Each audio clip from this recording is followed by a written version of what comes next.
हरियाणा विधानसभा चुनाव की सरगर्मी के बीच बीजेपी और कांग्रेस में कुमारी शैलजा को लेकर जुबानी जंग छिड़ी हुई है। दरअसल बीजेपी की माने तो कांग्रेस की उपेक्षा से परेशान होकर कुमारी शैलजा बीजेपी में आने का मन बना रही हैं, तो वहीं बीजेपी के दावों को कांग्रेस सिरे से खारिज कर रही है। रिपोर्ट देखिए।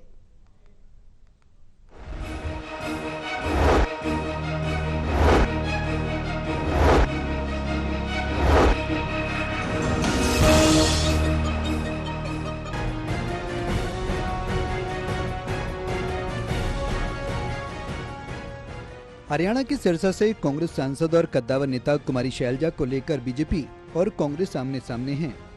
बीजेपी की माने तो कांग्रेस की उपेक्षा से आज जाकर कुमारी शैलजा बीजेपी में आने का मन बना रही हैं।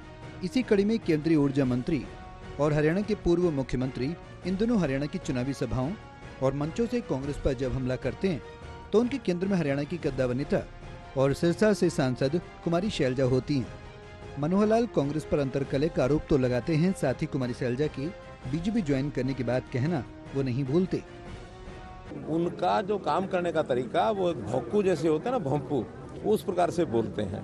और जनता हमारी बड़ी सौम्य जनता है, साइलेंट है। हम उस प्रकार के दावे नहीं करते। जो हमें हासिल करना होता है वही दावे करते हैं। हमारा दावा आज की डेट में यह है कि भारतीय जनता पार्टी की तीसरी बार सरकार बनेगी और मैं खुलेआम इसके तर्क बता चुका हूं आपको। उनकी कमजोरी तो उनके गठबंधन की ऑफर से आ गई थी। उनको हिम्मत नहीं हो रही कि वो अपने मुख्यमंत्री का नाम पेश करें। उनके जो उप मुख्यमंत्री के दावे उन्होंने किए थे कि बनाएंगे, वो झगड़े में पड़ गए।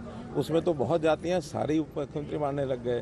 तो इस प्रकार से जब लगातार मैं कहता हूं कि जैसे केंद्र में जिस पार्टी की सरकार होती है उसी की हरियाणा में सरकार बनती है। ये 78 साल में से 76 साल का ये एक रिकॉर्ड है। वहीं बीजेपी की कुमारी शैलजा को लेकर दिए तमाम आरोपों का खंडन करते हुए कांग्रेस ने स्पष्ट कर दिया है कि उसके सभी नेता हरियाणा में मिलकर चुनाव लड़ेंगे। साथ ही बीजेपी अपना घर संभालने की नसीहत तक दे डाली। Are they also responding to the fact that Khattar Sahab's nephew has joined the Congress? And Khattar Sahab wanted to join the Congress when he was dropped as Chief Minister? Let them respond to these questions first. बहरहाल BJP और कांग्रेस के बीच कुमारी शैलजा को लेकर जंग छिड़ी है। उन्होंने अभी तक बीजेपी में जाने और कांग्रेस में रहने जैसे किसी भी तरह का कोई बयान नहीं दिया और इस बात को लेकर पूरी तरह से रस्मी चुप्पी साध ली है।